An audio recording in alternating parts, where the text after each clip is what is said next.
The importance of the UN to us is very clear. I think now we have about 20,000 people, an ecosystem of about 20,000. And if we implement what we are talking about effectively, and the UN at 80 beginning to adjust, you could increase this figure to 35,000, maybe even 40,000 within a very short period of time, which would mean that you'd have a very core community around this system. And we're not counting the other 140 or so agencies that are here. You know, you have the World Bank, you have the IMF, you have the African Development Bank, and all these other institutions, some of which you're mentioning, that are coming, and others are queuing to come to Nairobi. So we must move fast. Other countries are competing for this. They want it. When the debate for UN at 80 was going on, so many of our neighboring countries were offering propositions to the UN so that they can become the preferred center for relocation of UN. Let us not imagine that those people have given up. They have not given up. They are strategizing. The way we are strategizing, they are also strategizing. And if we let our guard down, they are definitely going to take an advantage and move forward.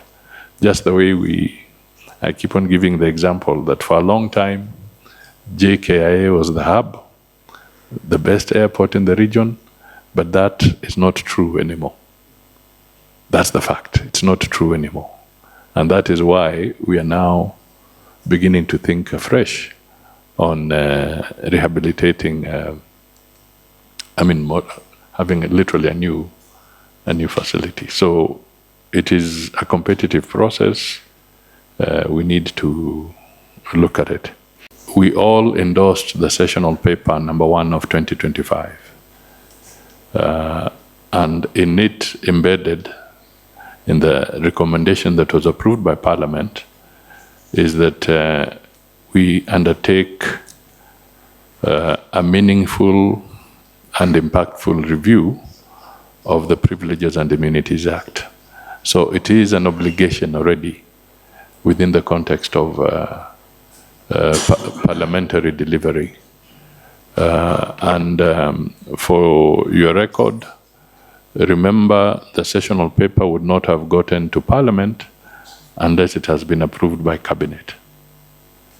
So basically, it is a Cabinet decision that this act needs to be reviewed, and Parliament, especially the departmental committee, will sooner or later be telling us, we want to see the specific recommendations around the review of the Privileges and Immunities Act. So it is not a finding. Your recommendations must not gather dust. They must now be moved to the next level. If we want to make Nairobi the hub, it should not just be about the professional people there, but we must also now look at moving the global south, the humanitarian logistics, to be based here. And therefore, in all this, KRA should also start looking at what does it take, and the team, what does it take to attract Jomo Kenyatta Airport, the port of Mombasa, the Naivasha hub, Kisumu outlet, or nodal areas. What does it take to create Kenya as a UN logistical and humanitarian hub?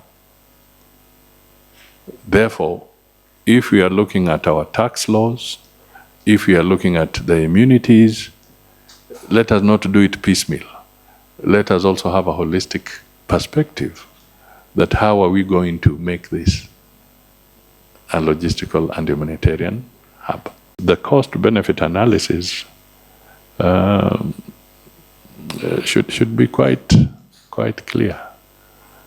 I mean, if you want to know that the UN means something, why are these other countries eyeing it?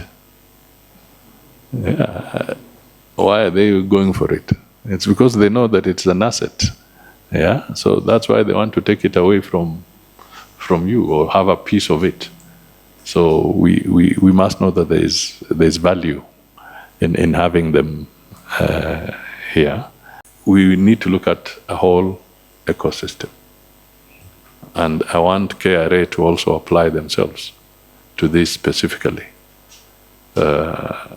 Because when you are talking of the duty-free, you're looking at the component of their consumables. Okay, that is what you're looking at.